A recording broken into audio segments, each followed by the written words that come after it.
दोस्तों वही हुआ जिस बात का अंदेशा था। ईरान ने जबरदस्त पलटवार किया है। ईरान की पासदाराने इनकलाब यानी आईआरजीसी ने दावा किया है कि उसने अमेरिका के 85 फौजी टारगेट्स को मिसाइलों और ड्रोन्स के जरिए से निशाना बनाया है। ईरान का कहना है कि यह कार्रवाई अमेरिकी हमलों के जवाब में की गई है और यह सिर्फ इब्तदाई जवाब है, यानी कि यह जो हमला अभी है जिसमें 85 अमेरिकी टारगेट्स को निशाना बनाने की बात आईआरजीसी के कह रहा है, यानी दावा कर रहा है, वो कह रहा है कि यह अभी शुरुआती है, यानी अगर हालात मजीद बिगड़ते हैं तो और ज्यादा कार्रवाई भी हो सकती है। यह कहना है आईआरजीसी का, यानी इस्लामिक रिपब्लिक गार्ड कॉर्प्स, जो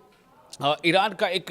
मोतबर वहाँ पर जो मिलिट्री इदारा है वो ये कह रहा है। और दरअसल आपको बताते हुआ क्या था, आईआरजीसी के मुताबिक अमेरिका ने ईरान के जुनूबी इलाके यानी कि दक्षिणी इलाके में ख़ास तौर पर सूबा हर्मुज़गान और माहशिर में फ़िज़ाई हमले किए थे, एयर स्ट्राइक किया था। ईरान का इल्ज़ाम है कि ये हमले जंग बंदी और दोनों देशों के दरमियान होने वाली एक मुफ़ाहमत यानी एमओयू का वायोलेशन था, और इसलिए ईरान का कहना है कि इन्हीं हमलों के जवाब में उसने बहरीन और कुवैत में मौजूद अमरीकी फ़ौजी तनसीबात को निशाना बनाया है। दो मुल्कों में, यानी कि खलीज के दो ऐसे मुल्क हैं बहरीन और कुवैत, इन दोनों देशों में जो अमरीकी फ़ौजी अड्डे हैं उनको आईआरजीसी का दावा है कि उसने जवाबी हमला करके निशाना बनाया है। आईआरजीसी के मुताबिक बहरीन में पोर्ट सलमान के करीब वाक़ा अमरीकी 5th फ्लीट के इलाके और कुवैत की अल सालम एयर बेस पर मिसाइल और ड्रोन हमले किए गए हैं। ईरान ने यह भी दावा किया है कि कार्रवाई के दौरान एक अमरीकी MQ-9 रैपिड ड्रोन को भी मार गिराया गया है। यह रैपिड ड्रोन है। आईआरजीसी यानी इस्लामिक रिपब्लिक गार्ड कॉर्प्स के तर्जुमान ब्रिगेडियर जनरल हुसैन मोहम्मदी के मुताबिक ये ड्रोन सूबा बुशहर के इलाके होर्मुज की फ़ज़ाओं में प्रवास कर रहा था और ईरानी फ़िज़ाई दिफाई निज़ाम ने, यानी ईरान का जो डिफेंस सिस्टम है ईरान का, उसने एयर डिफेंस सिस्टम ने इसे निशाना बनाया और उसको नुकसान पहुंचाया। अब सवाल यह है कि इस वाक़े की अहमियत क्या है। देखिए, अगर ईरान के दावे दुरुस्त साबित होते हैं, हम यहाँ पर अगर के साथ ये सवाल उठा रहे हैं कि अगर ईरान यानी आईआरजीसी जो दावा कर रहा है इस्लामिक रिपब्लिक गार्ड कॉर्प्स जो ईरान का मिलिट्री है, तो अगर ईरान के दावे दुरुस्त साबित होते हैं तो इसका मतलब है कि अब सिर्फ बयानों का सिलसिला नहीं चल रहा है, यानी कि बयान और जवाबी बयान नहीं बल्कि हमला और जवाबी हमला एक बार फिर शुरू हो चुका है, बल्कि दोनों मुल्क एक दूसरे के फौजी मफादात को बराह रास्त यानी डायरेक्ट हिट कर रहे हैं। ये सूरत हाल पूरे मिडिल ईस्ट के लिए काफ़ी गंभीर बन गई है, तशवीश का बायस है। और क्योंकि बहरीन और कुवैत में अमरीकी फ़ौजी अड्डे खित्ते में अमेरिका की अहम अस्करी मौजूदगी यानी मिलिट्री प्रेजेंस समझे जाते हैं, तो ईरान ने अपने बयान में यह भी इल्ज़ाम लगाया है कि अमेरिका ने ये हमले उस वक्त किए जब ईरान और इराक़ में आयतुल्लाह सैयद अली ख़ामनई की आखिरी रसूमात यानी मरहूम रहबर आला की आखिरी रसूमात में लाखों अफराद शरीक थे। ऐसे वक्त में अमेरिका ने ईरान के दक्षिणी हिस्से पर हमला किया है, जैसा आईआरजीसी का कहना है। तो ईरान का कहना है कि अमेरिका इन तकरीबात से आलमी तवज्जो हटाना चाहता है, यानी कि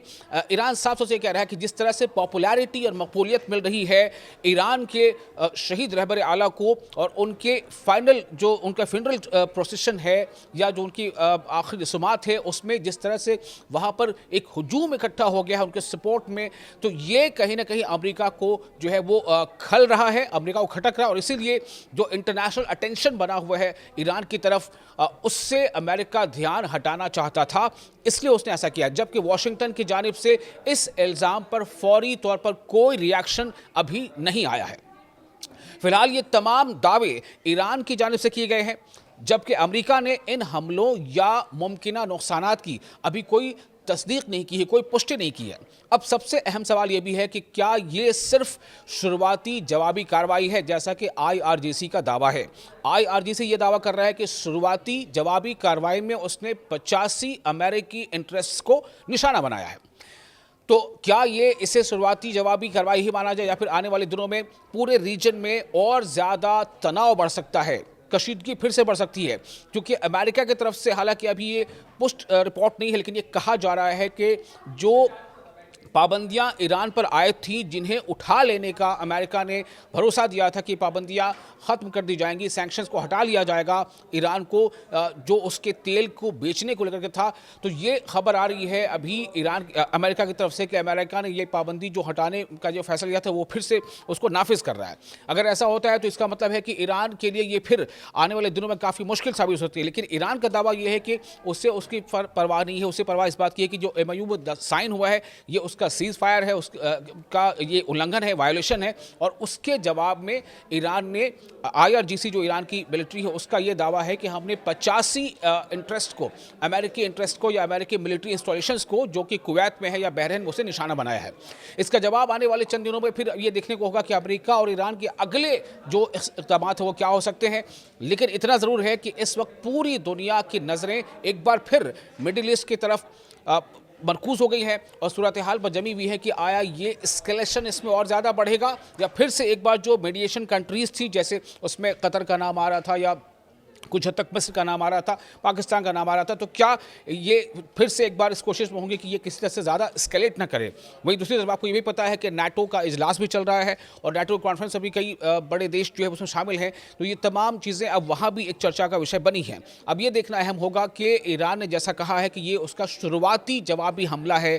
क्या इसका रिस्पांस फिर से अमेरिका देता है, और अगर अमेरिका रिस्पांस देता है तो फिर क्या एक बार फिर से इसका ना ख़त्म होने वाला सिलसिला हमला और जवाबी हमले का शुरू हो जाएगा। आपका ये वीडियो कैसा लगा, आप इसे लाइक और शेयर कर सकते हैं। आप अपने तासुरात हमें कमेंट बॉक्स में शेयर कर सकते हैं।